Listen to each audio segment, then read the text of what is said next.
Hey everybody, it's Paul Putnam, Director of Regional Recruiting at NCSA, and I'm here today with our tip of the day, which is recruiting information, general versus personalized, and how do you really tell the difference?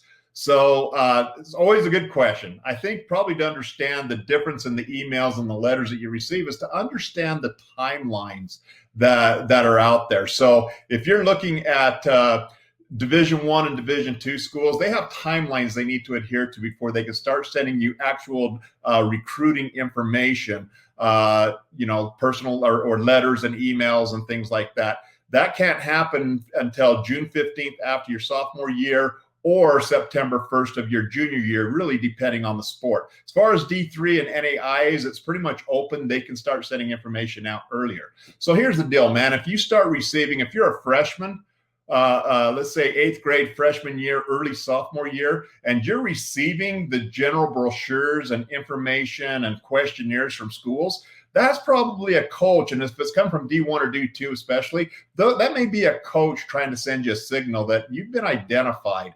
And so even though they're not able to reach out to you until that time frame, you can definitely respond and start reaching out to coaches and start communicating with them on that as well. So there's going to be different types of emails. Typically, it starts out with brochures and questionnaires. Those are just kind of like general information that comes out. You should start to respond to them, especially if you're younger and you got a coach that's identified you. Maybe start reaching out with some more information. If you're starting to receive that general information, questionnaires, brochures, late into your junior year, into your senior year, that's probably an indication that you're not real high on the recruiting list of that coach. Now, there's also there's camp invites. That'll typically happen after the timelines that are there. You get invited to a camp. I always kind of use a rule of thumb.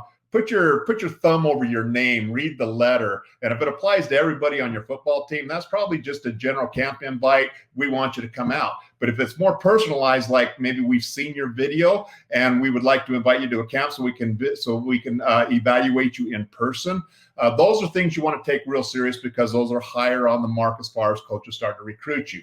So, and then when you get into again, personal information, when they're pulling out things like we've talked to your coach about you, we've watched your game, we've watched your video, when they're personal to you on things like that doesn't apply really to anybody else on your team, then that's something you want to take serious, and you definitely want to respond to those as soon as you can as well, because you want to let the coaches know you're also very interested in their program.